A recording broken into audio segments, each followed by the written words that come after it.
Hello అండి, welcome back to the long video. చాలా రోజుల తర్వాత లాంగ్ వీడియో అయితే పెడుతున్నాను. ఇది బెస్ట్ ఇన్ఫర్మేషన్ అయితే అవుతుంది, ఎందుకంటే వర్క్ చేసే వాళ్ళ కష్టాలు చెప్పినా తీరవు. ఎందుకంటే రీసెంట్గా ఒక విషయం జరిగింది.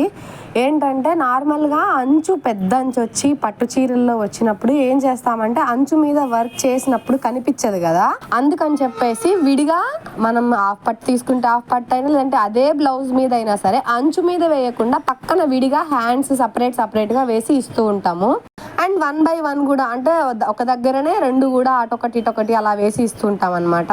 అయితే అలా వేసి ఇచ్చిన తర్వాత ఇంకా కస్టమర్ తీసుకెళ్లారు. ఇంటికి వెళ్ళిన తర్వాత టైలర్ దగ్గరికి వెళ్ళిన తర్వాత ఆవిడ పెద్ద బాంబు అయితే పేల్చేసింది. ఈ బ్లౌజ్ సర్వనాశనం చేసేసింది. ఎవరు ఈమె వర్క్ చేసిన ఆవిడ, అసలు ఇలా ఎవరైనా వేస్తారా? హ్యాండ్స్ ఎక్కడున్నాయి? అసలు హ్యాండ్స్ మీద అసలు వేయలేదు కదా వర్క్, పక్కన ఎక్కడో ఎందుకు వేసింది అసలు అని గందరగోళం చేసేసి ఏంటేంటో చెప్పి పంపించేసింది కస్టమర్ని. కస్టమర్ అయితే నా దగ్గరకు వచ్చిన తర్వాత ఇంకా లిటరల్గా నాకైతే హెల్త్ బాగలేదమ్మా, నేను సమాధానం చెప్పలేను చెప్పి విసుగొచ్చింది నాకు. 15 minutes ఆర్గ్యుమెంట్ చేశారు. ఇది ఇలా కాదు వేయటం, మీరు రాంగ్ చేశారు, మా బ్లౌజ్ చెడిపోయింది, అది ఇది అని. కాదమ్మా, ఇలా కుట్టుకోవాలి, ఇలా అంచుకి దాని వర్క్ని అటాచ్ చేసి కుట్టాలి.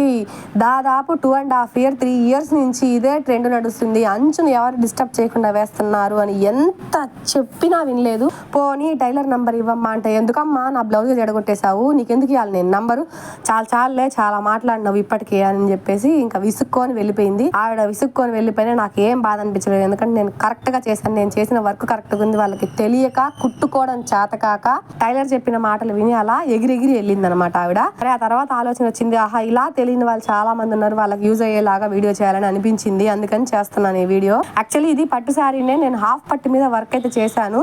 హ్యాండ్స్ కి నేను హ్యాండ్స్ మీద ఎట్లాంటి వర్క్ వేయలేదు, ఇలా హ్యాండ్స్ కి సపరేట్ గా వేస్తే దాన్ని కట్ చేసుకున్నాను. చూడండి, హ్యాండ్స్ కి వేసిన డిజైన్ తో పాటు సైడ్ కి కొంచెం అటు కొంచెం ఇటు క్లాత్ ఉండేలాగా కట్ చేసుకున్నాను. ఆ తర్వాత అంచుని కరెక్ట్ గా సమానంగా కట్ చేసుకొని ఇలా దాని మీద స్టిచ్ చేసి అతికిచ్చాలన్నమాట. నేను ఇలాగని చెబితే మేమన్నా అడుక్కునే వాళ్ళమా అతుకులు వేసుకొని కుట్టుకోవడానికి? అసలు నువ్వు ఏం వర్క్ చేసావమ్మా తల్లి అని అన్న ఆవిడ. ఇంకెందుకు వెళ్ళినాను, ఇంకా నాకు ఓపిక నశించిపోయి, చెప్పే ఓపిక లేక, నాకు హెల్త్ బాగలేక నేను చెప్పడం మానేశాను. మీరు ఈ వీడియోలో చూడండి ఎంత ఈజీగా స్టిచ్ చేయొచ్చు అనేది మీకు అర్థమవుతుంది. సునీత కూడా చెప్పడానికి చాలా ట్రై చేసింది, సునీత చెప్పినా కూడా వినలేదు. వినకపోయేసరికి ఆ అమ్మాయి కూడా వదిలేసేసింది. సరే వదిలేసి వాళ్ళకి అర్థమైన రోజు వాళ్ళే తెలుసుకుంటారు అని. పోనీ టైలర్ నంబర్ ఇవ్వండి అమ్మా, నేను మాట్లాడతానన్నా కూడా ఇవ్వలేదు. వాళ్ళు ఎందుకు అలా చేశారో నాకైతే అర్థం కాలేదు.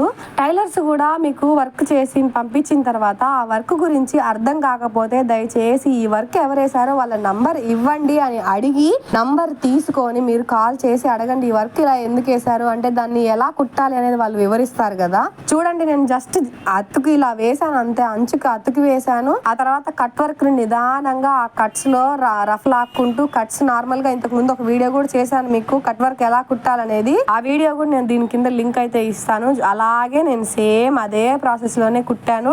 ఆ కట్స్ లో మొత్తము రఫ్ లాక్కుంటూ తర్వాత మొత్తం కట్స్ ఇచ్చుకుంటూ కుట్టాను. టైలర్స్ కి నేను చెప్పేది ఒక్కటే అండి, మీకు ఈ వర్క్ చూసిన తర్వాత మీకు కుట్టడం ఇది రాదు అని అనుకుంటే ఈ వర్క్ నేను కుట్టలేను అని చెప్పండి, లేదా వర్క్ చేసిన వాళ్ళకి ఫోన్ చేసి ఇవ్వండి, నేను మాట్లాడతాను ఇది ఎలా కుట్టాలో అని కనుక్కొని స్టిచ్ చేయండి. అంతేగాని ఈ వర్క్ ను చూసి చూడంగానే ఈ వర్క్ చెడిపోయింది, అయిపోయింది, మీ బ్లౌజ్ నాశనం అయిపోయింది, మీరు ఎవరు వేసారు, ఇలా ఎందుకు వేసారు, అలా ఎందుకు వేసారు అని మీకు తెలియకుండా ప్లీజ్ దయచేసి మాట్లాడొద్దు.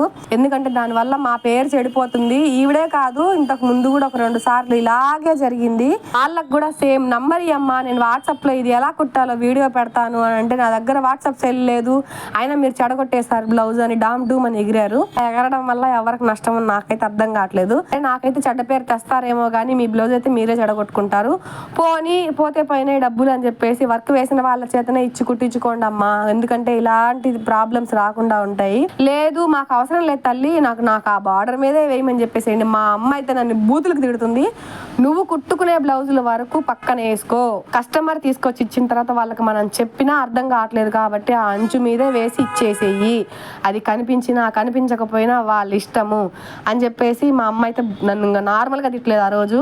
ఎందుకంటే నువ్వు వేసే పని కరెక్ట్గా ఉండి నువ్వు చేసిన ఫినిషింగ్ నీట్గా ఇచ్చావు, అన్నీ నీట్గా ఇచ్చి జస్ట్ ఈ ఒక్క విషయంలో నువ్వు చెడ్డ పేరు తెచ్చుకుంటున్నావు, అర్థం కావట్లేదని తిడుతుంది. నా బాధ ఏంటంటే ఆ వేసిన వర్క్ కనిపించకుండా పోతే ఎక్కడ డిస్టర్బ్ అయితే చండాలంగా ఉంటుందేమో అని నా బాధ. ఏమో అది అర్థం కావట్లేదు. దయచేసి ఈ వీడియోని మాత్రం టైలర్స్, మీకు తెలిసిన టైలర్స్ అందరికీ షేర్ చేయండి. ఇది ఎలా కుట్టాలో ప్లీజ్ దయచేసి వాళ్ళు ఇప్పుడైనా తెలుసుకుంటారు. ఇదేదో పెద్ద కష్టమైన పని, ఇదేదో చెడిపోయింది బ్లౌజ్ అని దయచేసి మాత్రం చెప్పకండి, మీకు దండం పెడతాను. ఎందుకంటే ఈ రోజుల్లో ఇంకా నేను అంటే బాధపడతారు కానీ ఈ రోజుల్లో ప్రతి ఒక్కరూ టైలర్లే అయిపోయారు. ఆ టైలర్లు వాళ్ళకి ఎక్స్పీరియన్స్ ఉందా లేదా అని చూసుకోకుండానే వీళ్ళు చేసే పనులు ఇలా ఉన్నాయి. నేనేం చెప్పలేకపోతున్నాను. చూడండి బ్లౌజ్ కుట్టిన తర్వాత ఎంత అందంగా ఉందో మీరే చూడండి, మీరే కామెంట్ చేయండి. ఇది యాక్చువల్గా ఒక engagement blouse 1 day before evening 5కి ఇచ్చారు. నేను మళ్ళీ ఆఫ్టర్నూన్ 1 కల్లా వర్క్ చేసి స్టిచ్ చేసి శారీకి కుచ్చులేసి అండ్ హ్యాంగింగ్స్తో సహా అంత నీట్గా ఫినిష్ చేసి ఇచ్చాను. మా లాంటి వాళ్ళ పేరు దయచేసి చెడగొట్టద్దు. పని చేతగాన వాళ్ళని మీరు చేత కాదు అని చెప్పండి, కానీ చేతైన వాళ్ళకి, పని చేసే వాళ్ళకి ఇలాంటి పేరు వస్తే ఎంత బాధగా ఉంటుంది. మంచి పేరు ఎంత ఫాస్ట్గా వస్తుందో తెలియదు కానీ చెడ్డ పేరు మాత్రం ముందుగానే వస్తుంది. ఎందుకంటే వీళ్ళు ఊరికే ఉండరు, బయటికి వెళ్ళిన తర్వాత రకరకాలుగా చెప్తారు చెడిపోయింది చెడగొట్టిందని. ప్లీజ్ దయచేసి అర్థం చేసుకోండి. ఈ వీడియోని షేర్ చేయండి. Thank you.